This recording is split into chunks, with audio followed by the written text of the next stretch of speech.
Imagine a little man out in the middle of the ocean on a flimsy little raft. He longs to feel warm and safe and at peace, but everything upon which he is placing his trust, everything upon which he is relying, is giving him a sense of deep unrest. All he can see around him is rough waves advancing towards him, one after the other. And even when the sea settles for a while, it seems it's not long until those waves begin coming at him again. All he can smell around him is salt water, and he can taste it in the air. And he hears those crashing waves, and the rumble of a threatening storm, and the dark clouds that hang above him seem to prove it to him somehow that the storm is close. When the water laps over his raft, it feels cold against him, and when the wind blows, it feels even colder.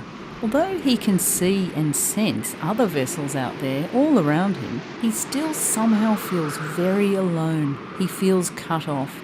He senses he is just like a tiny scrap bobbing about in a sea of fear. So he decides he should set out in search of what he is missing. He longs to find that place of safety and peace so much that without a compass, he decides to make a good guess at where he thinks he needs to go. So, picking up his paddle, he makes a beeline for it, struggling valiantly against the waves. At other times, he decides those waves ahead are just a bit too scary, so he paddles away from them in the exact opposite direction of where he actually believes he needs to go. And many times, he goes nowhere. Feeling so vulnerable, with no land in sight, he decides that the safest thing is to stay fixed exactly where he is. At least he knows these waters, so he struggles to get some protection around himself. Through his struggling in any direction or to stay safe where he is, he begins to develop an extreme thirst.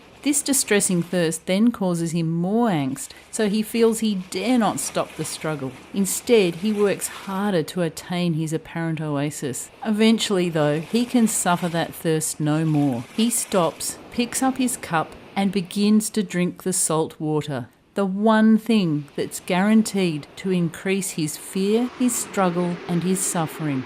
This little man is caught in his own overwhelm vortex. He's living the overwhelm effect.